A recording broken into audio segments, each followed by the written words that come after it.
KTN have just released an amazing documentary series, on the death of the late IEBC ICT guru Chris Msando. Okay, now this amazing documentary, 50-minute documentary, points to some brand new evidence, that is very, very damning, and all fingers point only in one direction. Indeed, it removes all doubt as to who was behind the murder, the brutal murder and torture of Chris Msando. Now I'm going to highlight this damning evidence, which I've beefed up with my own further investigation and research, to make it much clearer for you, so that you understand exactly what went down here. Let's start with the CCTV cameras. Okay, now the CCTV cameras all over Nairobi CBD and beyond, on major highways that leave the city center. Okay, now for CCTV cameras to be most effective, the whole idea is that people should not be able to know exactly where they are. People should not be able to know what angles they cover, etc., etc. And indeed, local security personnel have been very careful to keep this information under wraps. People know that there are CCTV cameras, but not many people know exactly where they are. Not many people know exactly how they operate. Even fewer people are aware of the kind of monitoring that goes on by security personnel on these CCTV cameras, which is as it should be. To keep Nairobians safer, to beef up security, that's fine. Because if you're an innocent person, if you're not going to get up into any mischief, you have no business finding out where the security cameras are. You'll only know that they're somewhere, and you'll know that they're there also for your own protection. Because for instance, carjackers would be wary, to confront you on a major highway, knowing that there are cameras somewhere and that they might be caught on them. Now, the very fascinating evidence and clue from the murder of Chris Msando, that has been brought to light by this KTN documentary, is the fact that Msando's car, this was never made public, at one point was driven by a lone driver. Okay, now this lone driver wore Msando's shirt, yes, and not only that, they had the sunscreen. You know the sunscreen that you put down in front of your car to, like, let's say if you're driving towards the sun and the sun might be blinding you from seeing properly, you put your sunscreen down so that you have better view of the road ahead of you, with limited interference from the sun shining directly into your eyes. Now this lone driver put the sunscreen down. Now this is absolutely fascinating.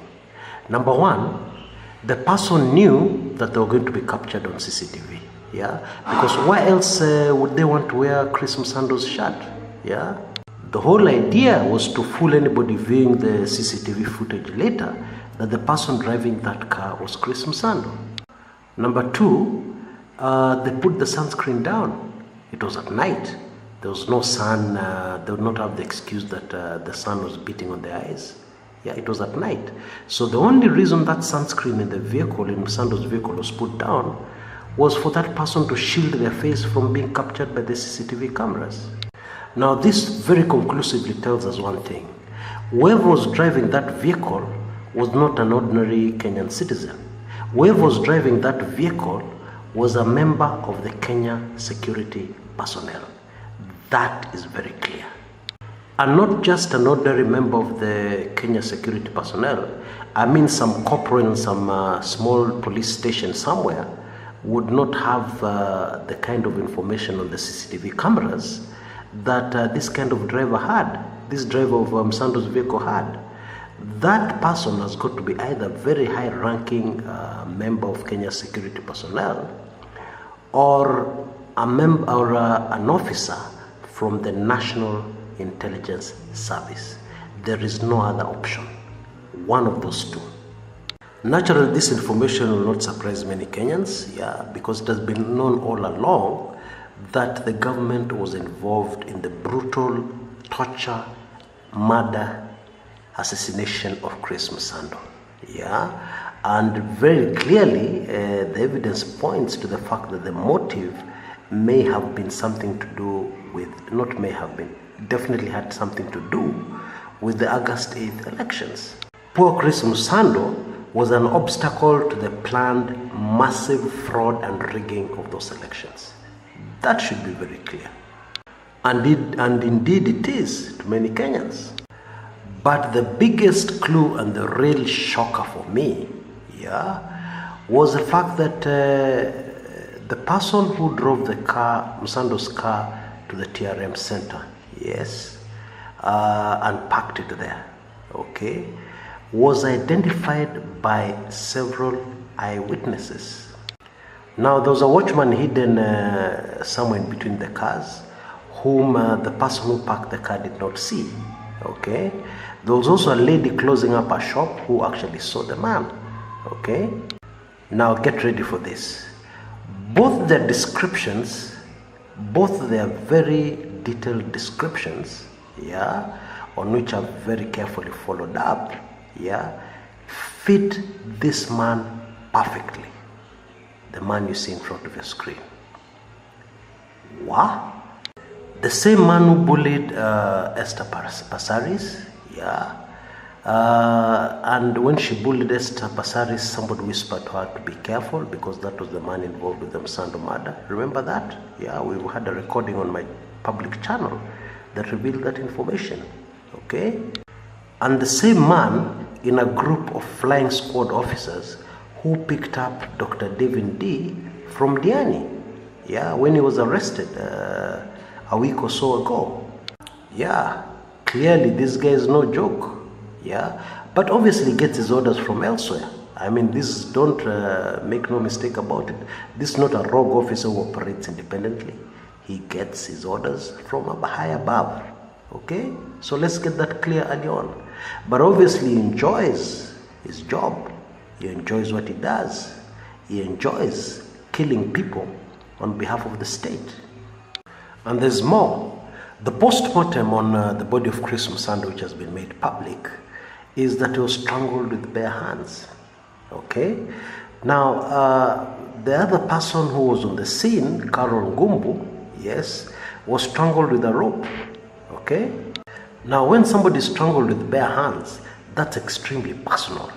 You would have heard the expression where somebody says, I'm going to strangle you with my bare hands. I'm going to kill you with my bare hands. It's an expression. And normally it's personal. Very personal. It's not official. It's not the kind of thing an ordinary assassin would do. Now you'll remember Esther Passaris' description of this man. She said that he had so much hate in his eyes. That the man was showing so much hate towards her. And it is not hard to link this, to wanting to kill Msando with his bare hands. Because let us not forget what tribe Msando was. Now that is something we cannot really ignore here. Why else would you want to strangle somebody with your bare hands and then the other person is hanged on a piece of rope? Why was this other murder personal and the other one not personal? Why? What's the difference? In my view, the killing of Chris Msando was the biggest mistake made by this regime. It was completely unnecessary. There are very many other ways which they have been able to deal with this obstacle.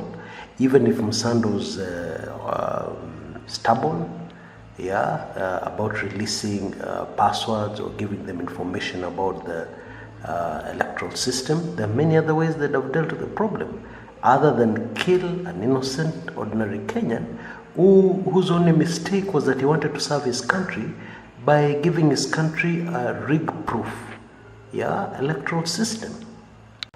This can never be classified as a government assassination for purposes of state security. This can only be looked at as a gruesome, cowardly, brutal, sickening, murder of an ordinary Kenyan in cold blood. Thanks, KTN, for an excellent investigative piece. If you go to my public channel, where I give a summary of this very sensitive recording, you will get a link to that documentary in case you've not taken it in yet. Just take it in, enjoy it, get the very many pieces of that fit into this jigsaw puzzle that was Msando's murder. Until next time, this is Chris Kumekucha.